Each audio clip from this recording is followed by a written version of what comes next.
And well guys, on another story here, Priddy Ugly has taken shots at A-Reece, Shane Igu and Cassper. And now, for more on the story, just stay tuned to this video.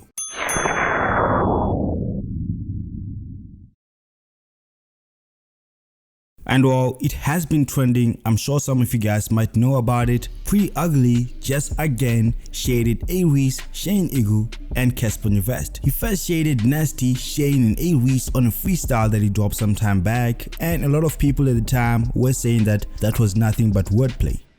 Flies with the bars, I put an eagle in a bird cage. Flies with the bars, I put an eagle in a bird cage. I'm the greatest rapper, that's an A-Reece. You nuts to go against me, you need a bigger parody. I'm the greatest rapper, that's an A-Reece. You nuts to go against me, you need a bigger parody. See, I'm nasty, no cap, let's all rap. You can't have bad hair if you be making tall rags. But while surprisingly on his latest album Soil, he had a track called Handful of Dust.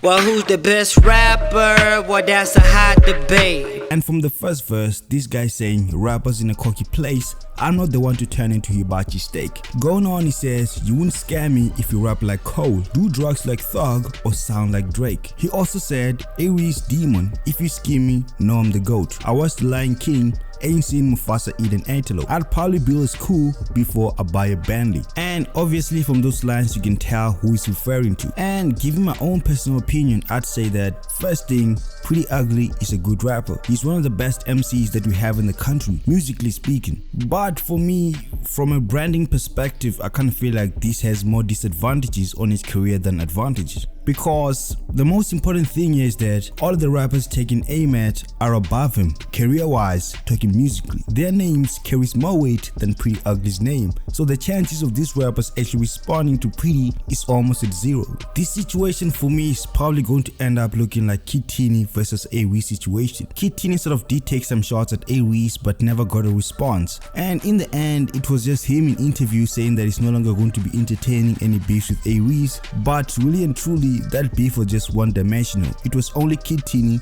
trying to take shots at Reece. He never got the response of day. The only time beef makes sense is when it's going to be beneficial to both parties. Responding to a guy like Priddy Ugly would seem more like putting him on than responding. And so with that being said, I doubt there's any of those rappers who's ever going to be entertaining any of that. I doubt there's anybody who's ever going to respond to Priddy Ugly. And in one of A-Reece's old interviews, he actually explained why he doesn't respond to a lot of rappers' beefs. First, you look at if it's gonna benefit you as well. But if the boy doesn't got, like, if they don't got weight on their name, then nah, it ain't advisable. Just ignore it and keep it moving. That's how I work. But if the name carries weight and we could go like tic-tac-toe, then might as well, bro. And I also kind of feel like it's the same thing with Shane and Cass. They're also not going to respond to anybody. But at the same time, I also understand why Priddy Ugly would do something like that. I mean, he doesn't really have that much momentum right now, and so if he was going to drop an album during lockdown when he isn't really popping, it most probably was going to flop anyway. But now that he has included some few lines here and there, it does help make it trend. By the way, you guys just tell me what you think about it, man. Comment down, comment section below, and I will respond to your comments with my own thoughts as well. And if you like this video, please give a thumbs up because it actually does help this channel, and please do not forget to subscribe for more updates on your favorite celebrities.